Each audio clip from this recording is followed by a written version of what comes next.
जय हिंद मेरे प्यारे साथियों, आप सभी को आपके अपने यूट्यूब चैनल फिजिक्स विद भवन प्रकाश सर में स्वागत है। तो मेरे प्यारे साथियों, हम लोग चल रहे थे क्लास 10th के लोकतांत्रिक, और लोकतांत्रिक में चैप्टर सेकंड को हम लोग देख रहे थे। चैप्टर सेकंड में क्या पढ़ना है आपको?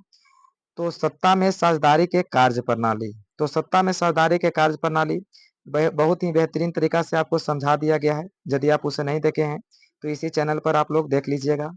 और आज हम लोग देखेंगे क्या? अति लघु उत्तरीय प्रश्न, ऑब्जेक्टिव प्रश्न भी आप लोग को करवा दिया गया है।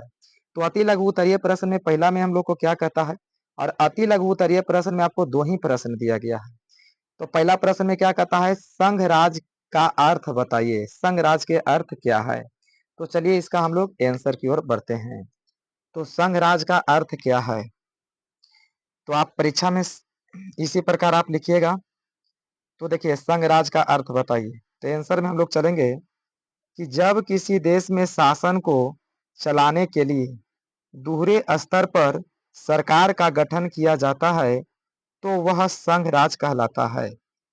फिर से एक बार परिभाषा सुन लीजिए। जब किसी देश में शासन को चलाने के लिए दोहरे स्तर पर सरकार का गठन किया जाता है तो वह संघ राज कहलाता है। यहाँ तक आप आंसर दे सकते हैं। आपको मन है कि आओ आगे बढ़ें तो आओ आगे तक बढ़ा सकते हैं।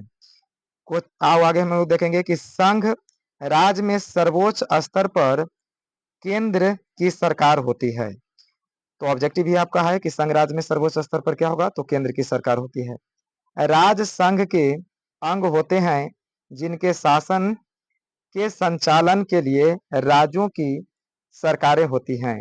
तो राज जो है संघ के क्या है, तो संघ के अंग होते हैं, और इसको चलाने के लिए क्या होते हैं, तो राज्य को चलाने के लिए सरकार होती है। तो उम्मीद है बात को आप क्या किए, समझ गए हैं। सेकेंड नंबर प्रश्न की ओर हम लोग चलते हैं। क्वेश्चन है, संघीय शासन की दो विशेषताएं बताइए। संघीय शासन की दो विशेषताएं क्या हो सकती हैं? ये बात लिखा हुआ है यहाँ, संघीय शासन की दो विशेषताएं बताइए। तो पहला पॉइंट में हम लोग लिख सकते हैं, केंद्र और राज्य सरकार के बीच शक्तियों का विभाजन। तो जानते हैं आप लोग कि केंद्र सरकार के शक्ति अलग होता है, राज्य सरकार के शक्ति अलग होता है। तो दोनों के बीच शक्तियों का विभाजन किया गया है। अब दोनों के बीच शक्तियों के विभाजन में क्या है, सूची बताया गया है, राज सूची, संघ सूची, संवर्ती सूची। नेक्स्ट पॉइंट में आप लोग देख सकते हैं, संविधान की सर्वोच्चता। तो संविधान किसमें क्या होता है, संघीय शासन में? तो संविधान सर्वोच्च स्तर पर होते हैं। और आपको मन है लिखने लिखने का, तो आप लिख सकते हैं सत्ता का विकेंद्रीकरण।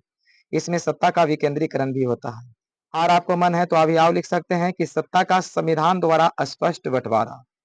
तो चलिए, वीडियो अच्छा लगे तो लाइक और सब्सक्राइब करिएगा, अन्य मित्रों तक शेयर जरूर करिएगा। और अब हम लोग मिलेंगे नेक्स्ट वीडियो में। इतना देखने के लिए आप सभी को धन्यवाद।